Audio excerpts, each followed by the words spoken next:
Parabéns a todas as mães presentes. Que privilégio ser mãe. Coisa que o homem não consegue ser. A gente só consegue ser pai. Mas mãe é um degrau acima. Mãe é um negócio especial. O relacionamento de uma mãe com o filho é incrível. A mãe tem todo aquele processo de gestação, formação do bebê dentro de si. E depois a mãe amamenta. Esse elo de ligação, tudo isso é algo maravilhoso. Eu louvo a Deus pela minha mãe, que aqui está presente hoje nesse culto. E ontem, no final da noite, eu escrevi um texto homenageando esta minha mãe, que se chama Frida, essa minha mãe natural. E eu quis prestar também uma homenagem a uma outra mãe que eu tenho, que é uma mãe que não é uma mãe biológica e nem natural, mas é uma mãe também de coração. E eu contei, num pequeno texto, a história, como é que eu acabei tendo duas mães. Se já é bom ter uma mãe, ter duas, então, é uma dádiva. Eu realmente tive duas mães, e eu apresento elas aí para vocês.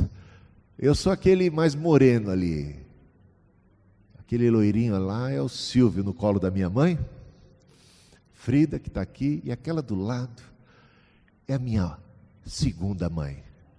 O nome dela é Vicência. E a história foi mais ou menos assim. As duas estavam grávidas. Tia Vicência, assim como eu a chamo, essa minha segunda mãe, ela deu à luz primeiro.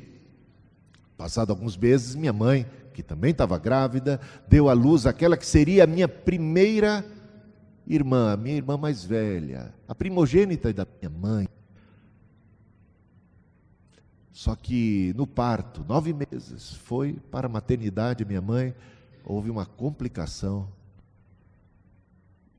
e a bebezinha acabou morrendo no parto. Isso foi um choque para minha mãe, para o meu pai. Então você imagina minha mãe chegando em casa e contemplando o bercinho vazio, tudo aquilo que havia sido preparado, um enxoval, bebê. E de repente a decepção. Ela ficou bem arrasada. Morávamos no alto do morro. Tinha muito poucas casas naquela oportunidade lá no alto do morro, em Cidade Ademar, na mesma rua da igreja, onde a igreja metodista livre de Cidade Ademar.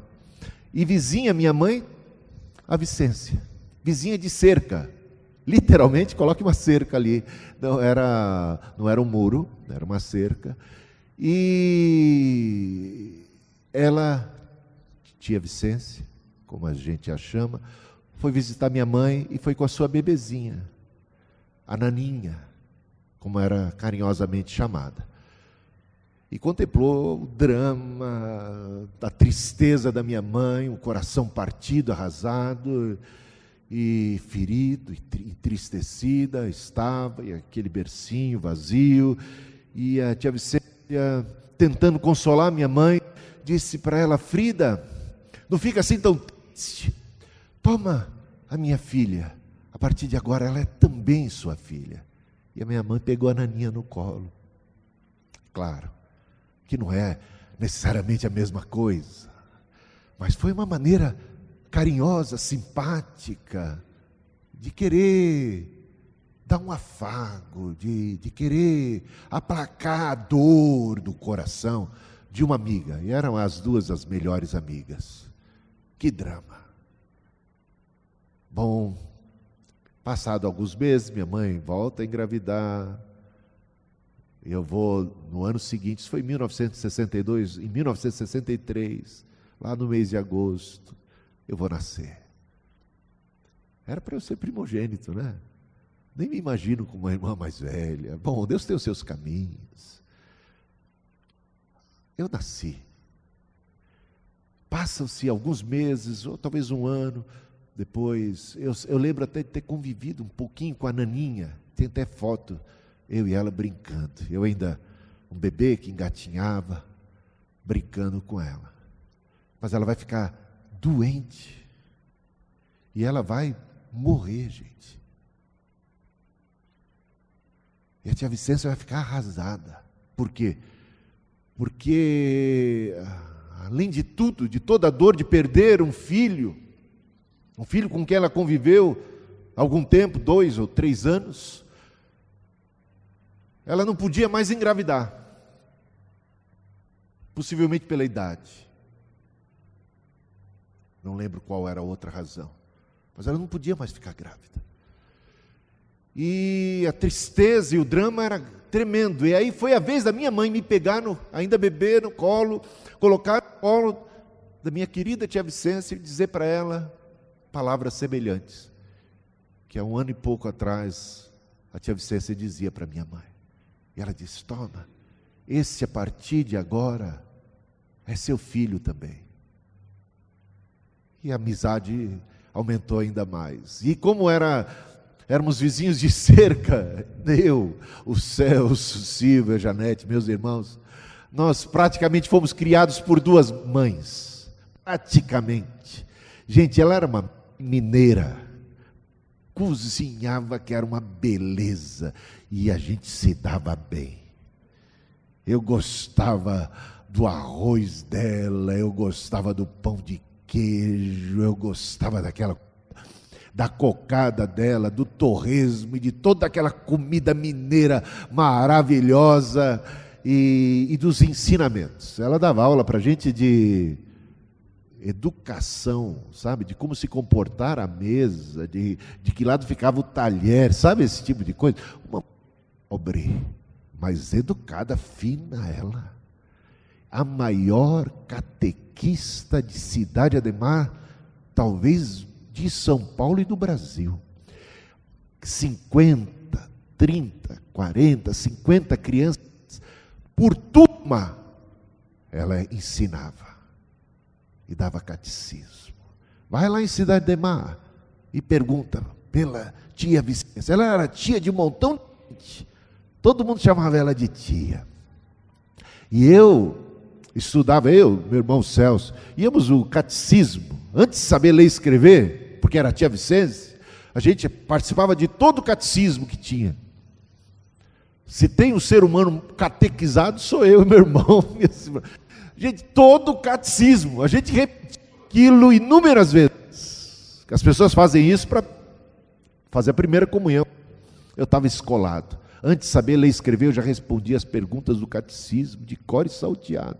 Porque depois do catecismo, a gente ainda tinha um extra. Ficávamos aos pés da tia Vicência. Você lembra disso, Celso? Fazendo pergunta, e ela contando história. Ô mulher boa contar história. E assim eu tinha uma mãe natural e uma mãe do coração. Uma mãe branca, outra mãe negra.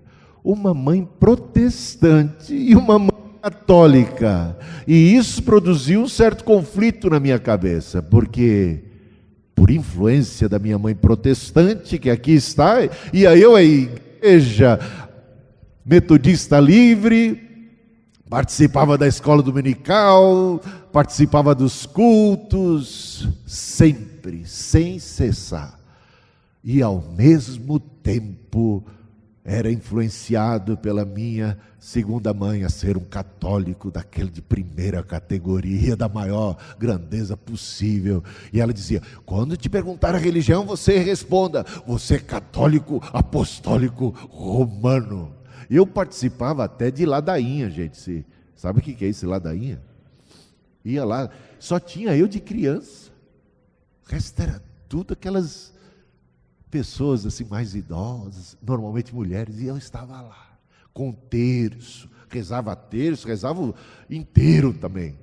Era um negócio. E eu aprendi, convivia com os padres, convivia com os pastores. Padre Miguel, Padre José, Padre Tony, os padres lá de Cidade Ademar. E os pastores, alguns pastores foram pastores aqui e lá, né? Pastor Douglas Vitor Smith foi meu pastor. Pastor Silas Antunes foi meu pastor.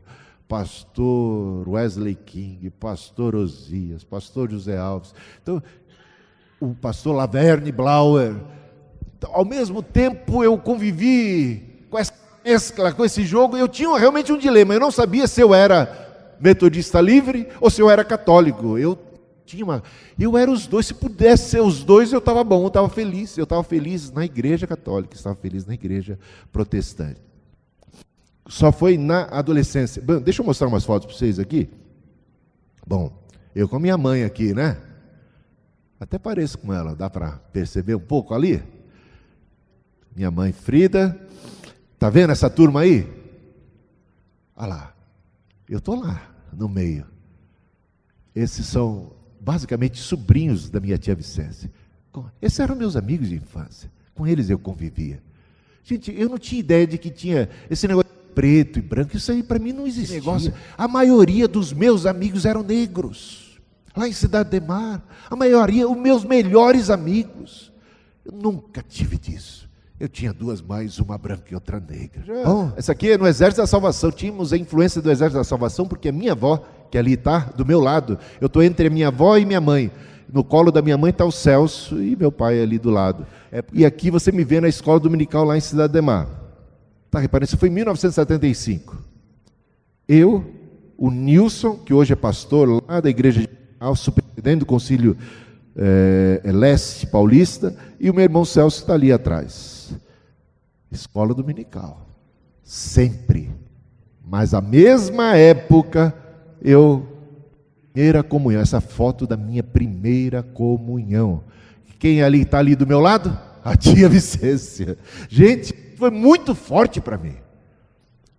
Eu era fiel de carteirinha à escola dominical, fiel de carteirinha à igreja católica apostólica romana. Minha primeira comunhão é essa aí.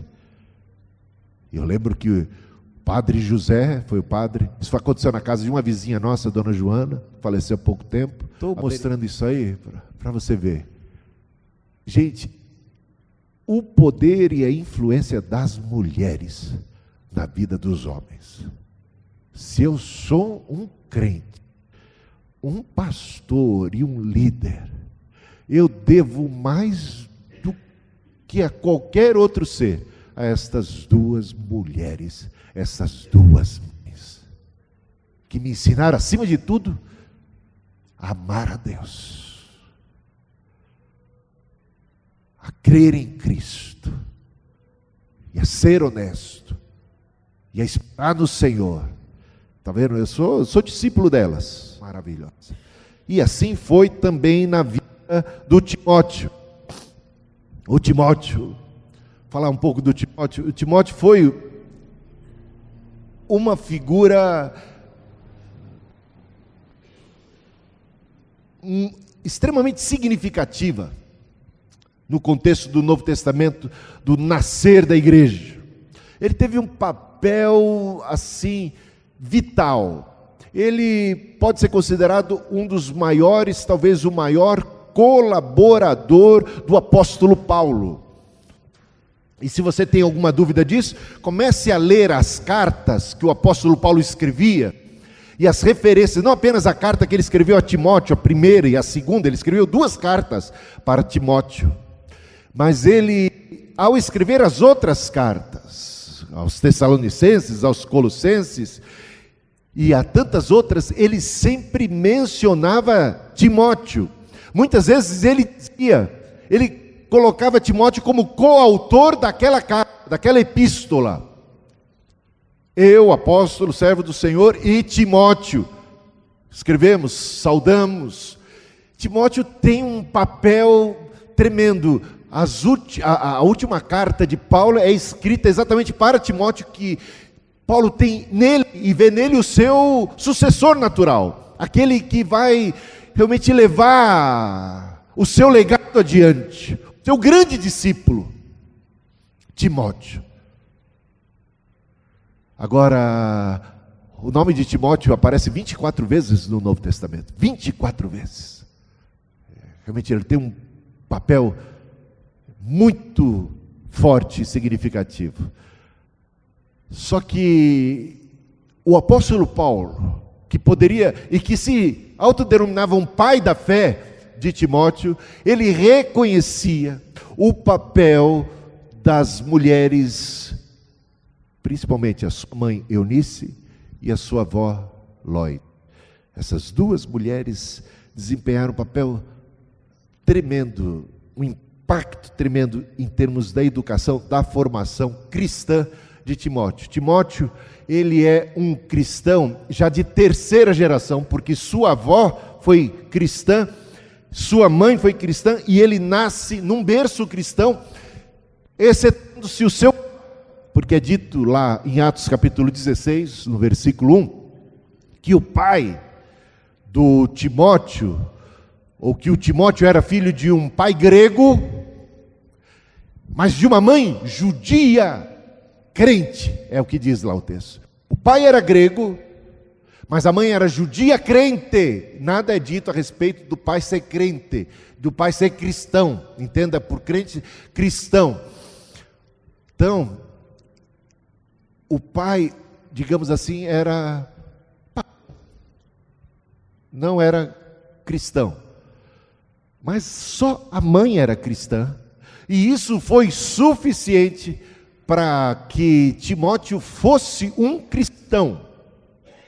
O apóstolo Paulo defende a tese em 1 Coríntios capítulo 7, é só ler lá os versículos 13 e 14, ele diz o seguinte, falando a respeito de uma mulher que se converta ao cristianismo e ainda tem um marido que não se converteu. Como é que fica ela? Deve ela divorciar-se, separar-se de seu marido porque ele não é crente?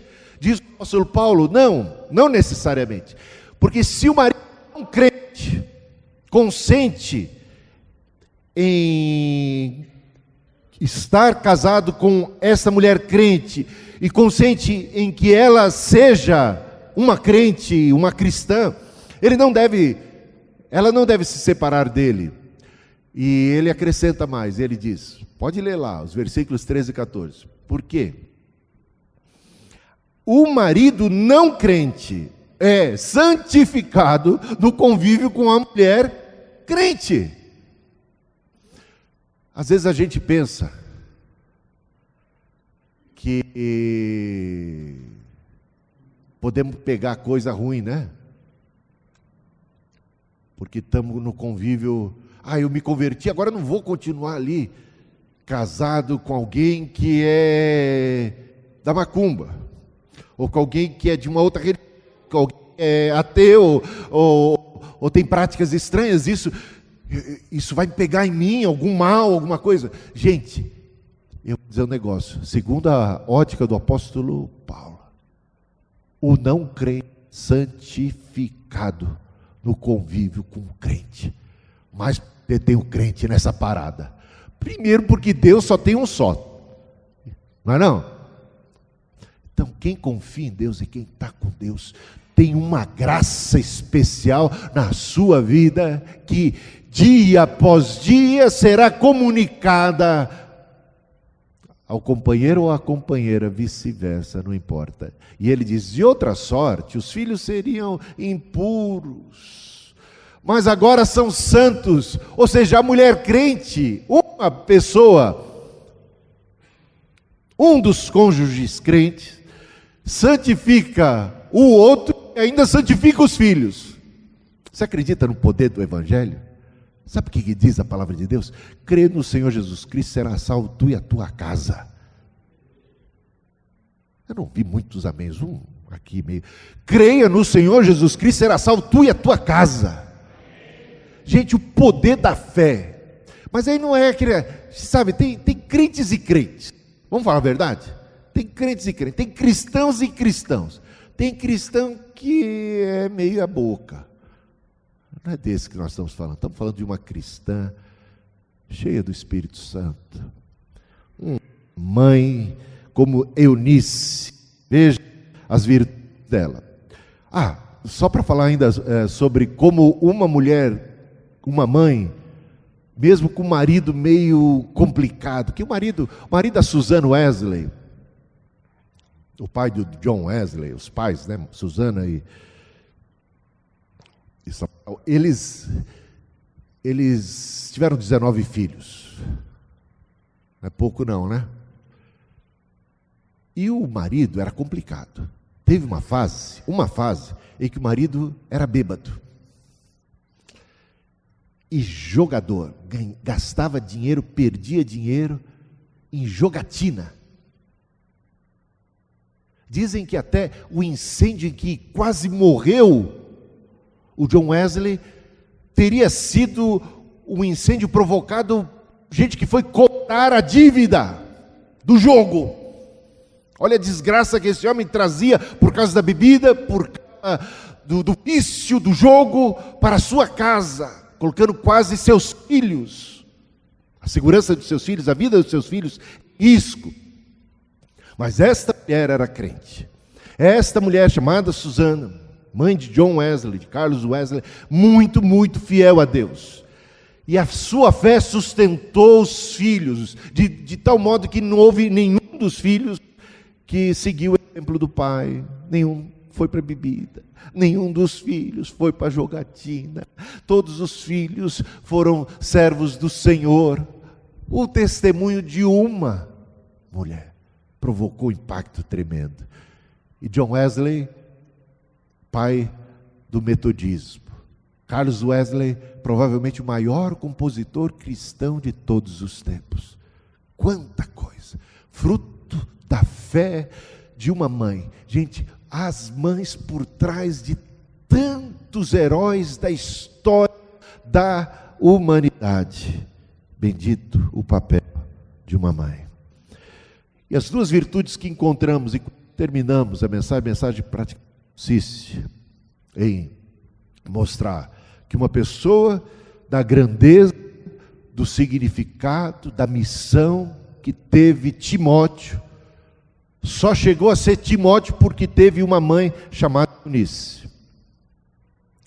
E as duas virtudes que Eunice teve, que ficam destacadas na Bíblia, e que promoveram o bem e a edificação de seu filho Timóteo, são essas. A primeira, como a gente pode ler lá em 2 Timóteo capítulo 1, versículo 5.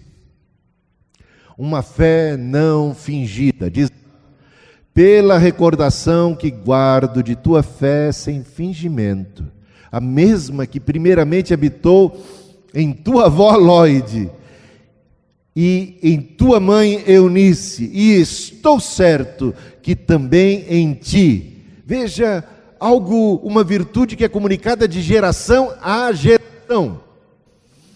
Gente, tem uma onda aí de maldição hereditária. Bom, que exista maldição eu acredito. E que pode ser hereditária eu também. Acho que existem coisas que são hereditárias. Mas não nos termos em que as pessoas falam hoje em dia. Eu tenho já pregado sobre esse tema de maldição hereditária, à luz da Bíblia, o que é e o que não é, né? O que é e o que não é. Tenho escrito um livro a esse respeito, então, deixar isso para um capítulo à parte, você pode estudar esse assunto com mais calma em outra ocasião. O que eu sei, e o que eu quero deixar bem claro aqui, é que quando um pai, uma mãe, são pessoas de fé, de virtude, de testemunho, cuja fé não é fingida,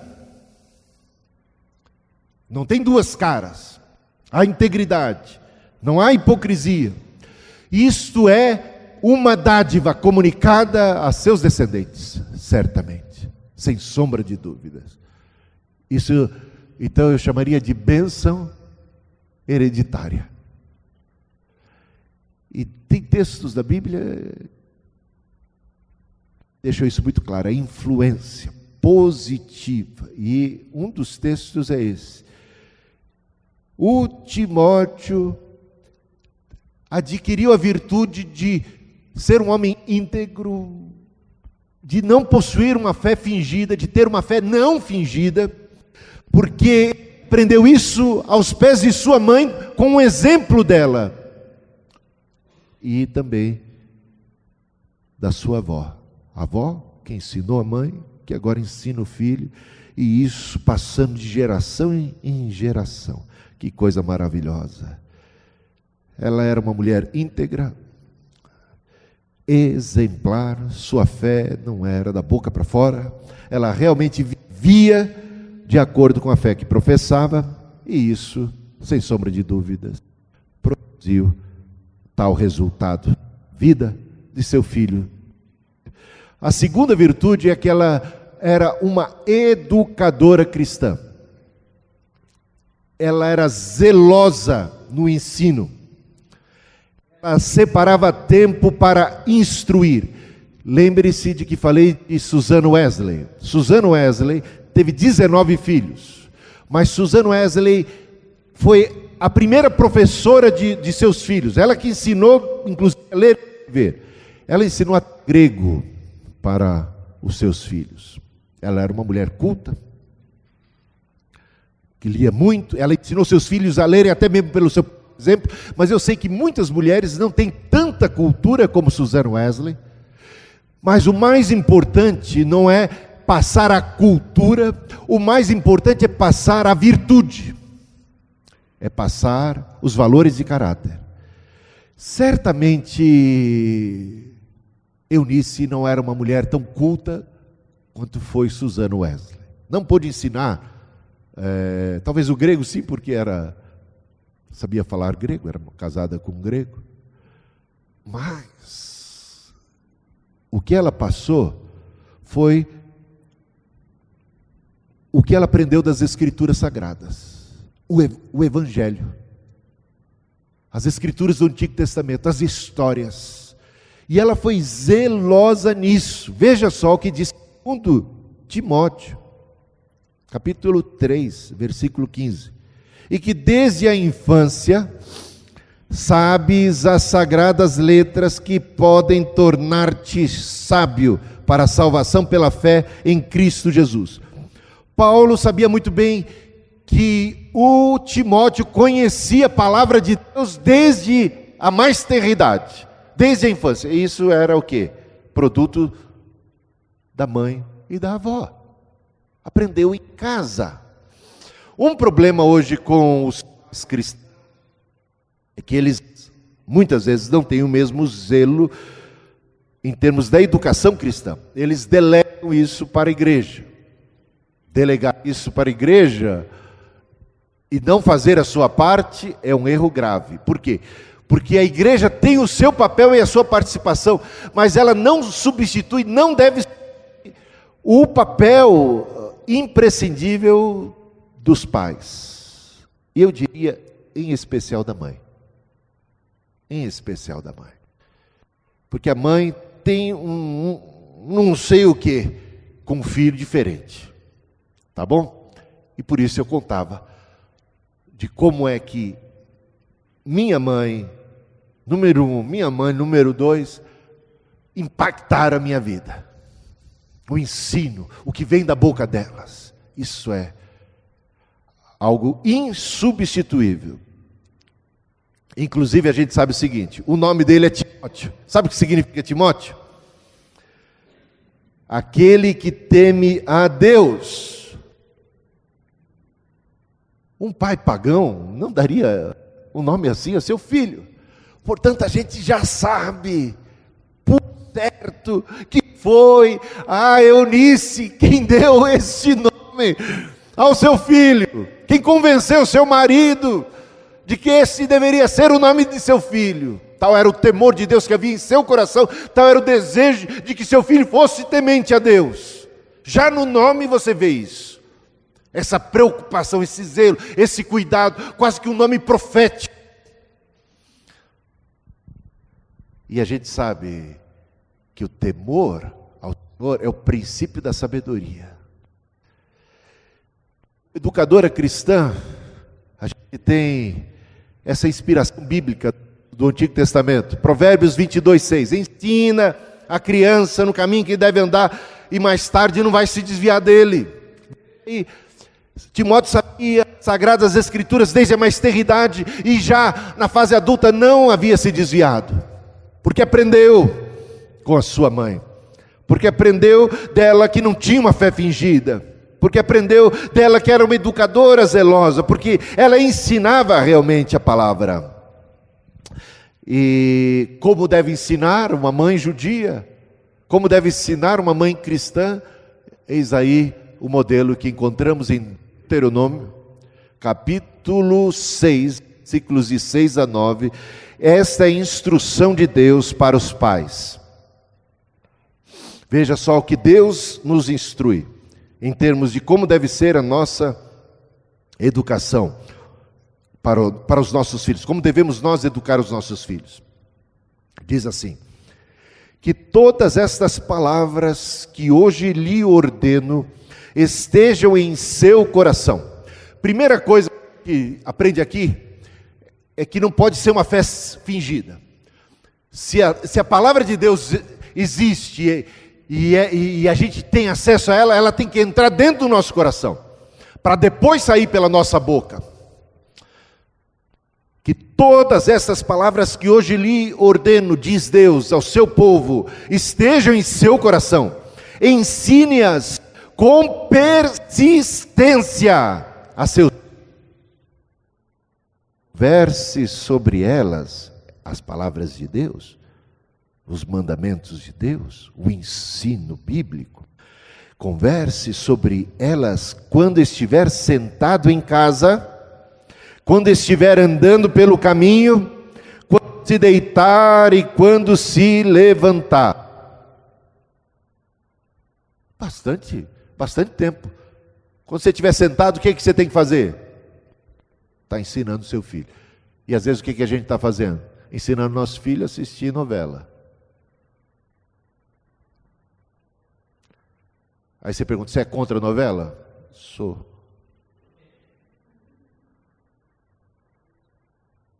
Isso vicia. Isso não edifica.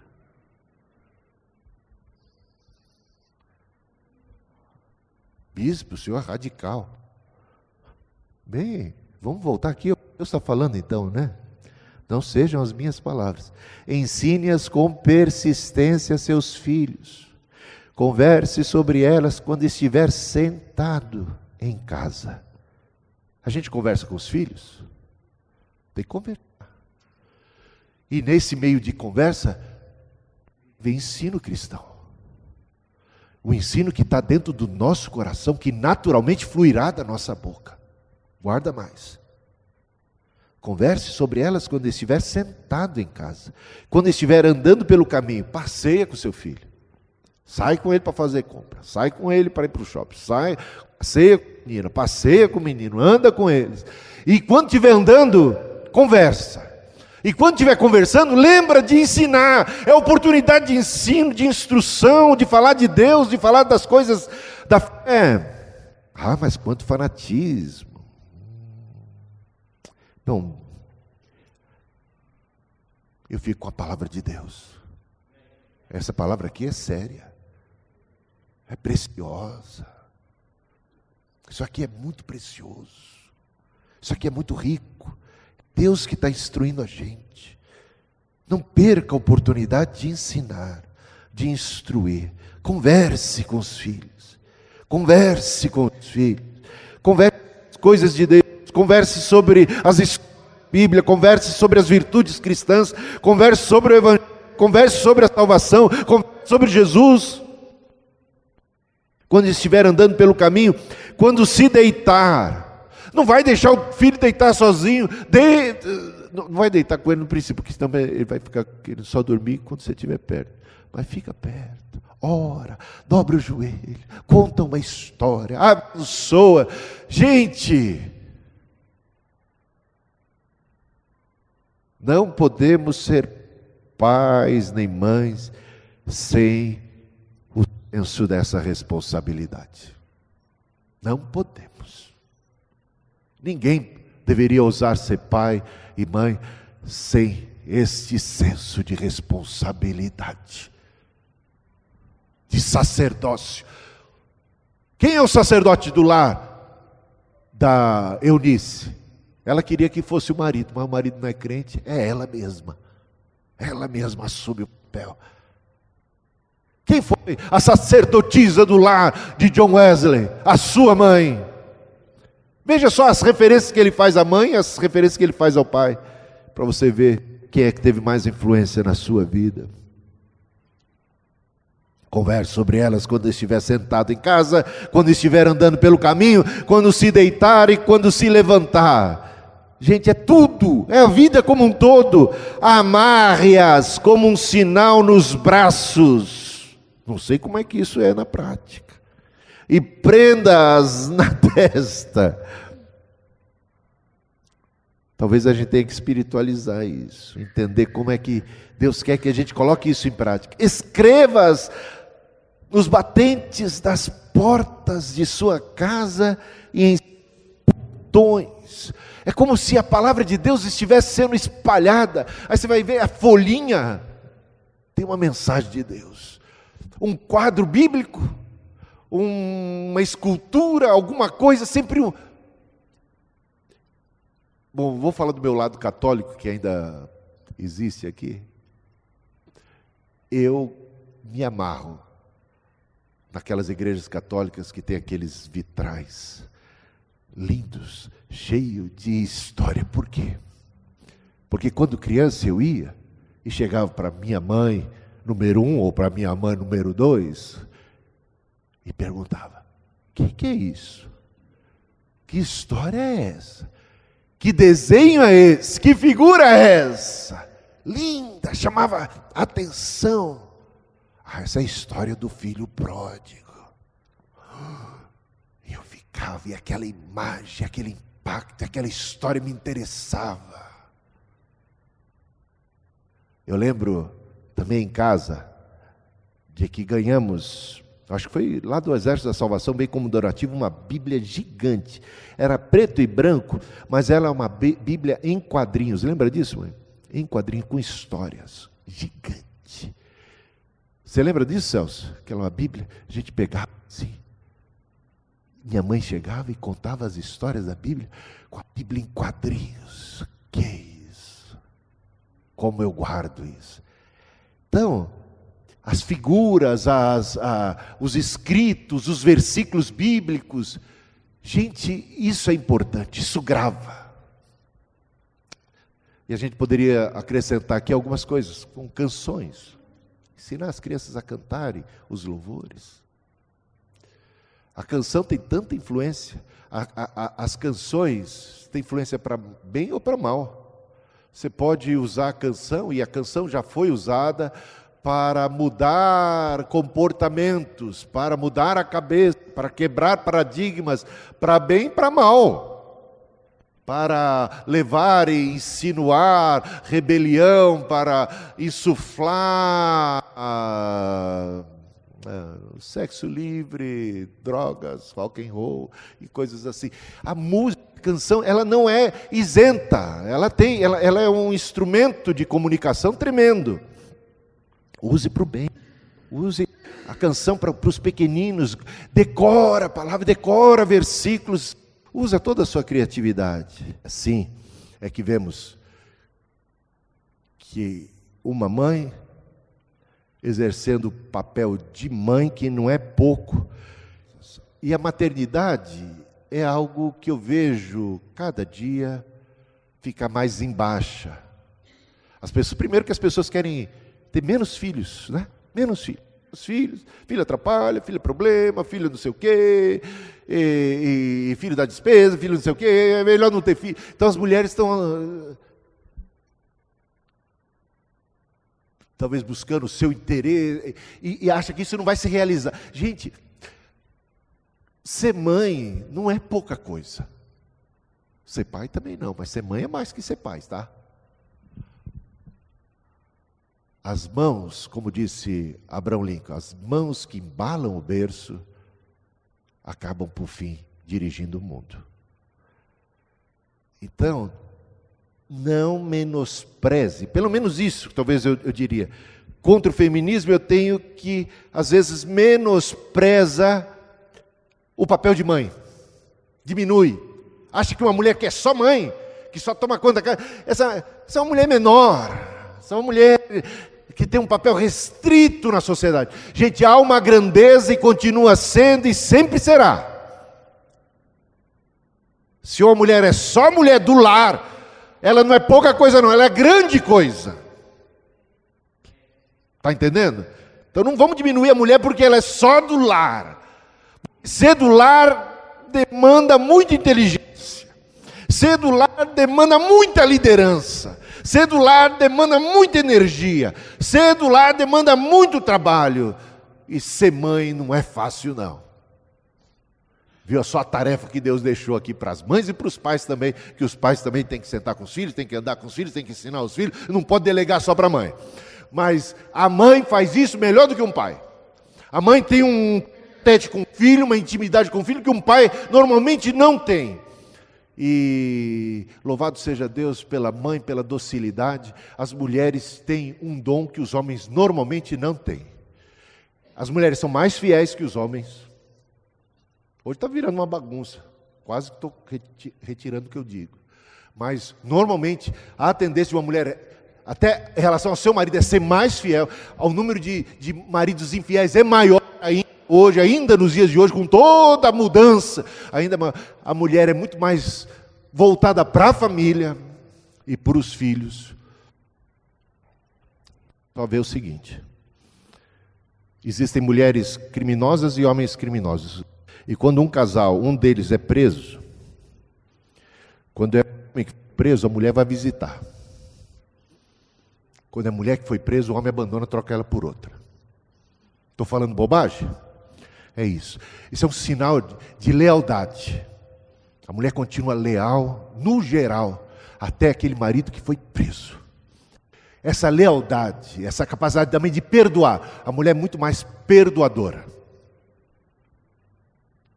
Muito mais generosa, muito mais altruísta. Não estou dizendo todas as mulheres, tá? Tem mulher que é pior que homem. Também não estou dizendo que todos os homens não têm virtude. Eu estou dizendo, no geral, é mais a mulher. E isso é uma virtude, uma beleza, uma riqueza, uma grandeza da mulher. Então, só para dizer, feliz Dia das Mães. Porque ser mãe não é pouca coisa não, é grande coisa. Ser mulher é algo de uma grandeza muito grande. E aos olhos de Deus, se a mulher foi diminuída pelos homens, se a mulher foi explorada pelos homens, isto é contra a vontade de Deus. O que Deus quer é que a mulher seja valorizada, reconhecida, amada. E se a mulher está por baixo, sendo explorada, está diminuída numa sociedade machista, onde ainda impera desigualdades, que somos contra elas, eu diria, aos olhos de Deus, os últimos serão os primeiros. E aquele que é humilhado será exaltado. Então, nós que somos homens, saibamos valorizar, reconhecer a mulher e tratá-la com toda a dignidade possível. Amém? E as mãos que embalam o berço dirigem o mundo. Portanto, mulheres, mesmo vocês que são dedicadas à família, à casa, saibam que vocês têm um poder tremendo em suas mãos. Não é café pequeno não, é coisa grande, maravilhosa. Que Deus dê graça a vocês, e eu sei que muitas de vocês têm dificuldades, porque tem que trabalhar fora, tem que sustentar a família, o mundo mudou bastante. Que Deus, aquele tempo que você estiver com seus filhos, que seja da maior grandeza, porque não adianta passar o dia inteiro com o filho só ali, e não ter. Agora, tem pouco tempo, o tempo que tiver, seja bem aproveitado para a edificação espiritual do caráter, da formação. Isso tudo fará um novo homem, uma nova mulher, que será capaz de encarar os embates da vida e conduzir a próxima geração. Deus abençoe. conceda graça e força a todos vocês. Amém?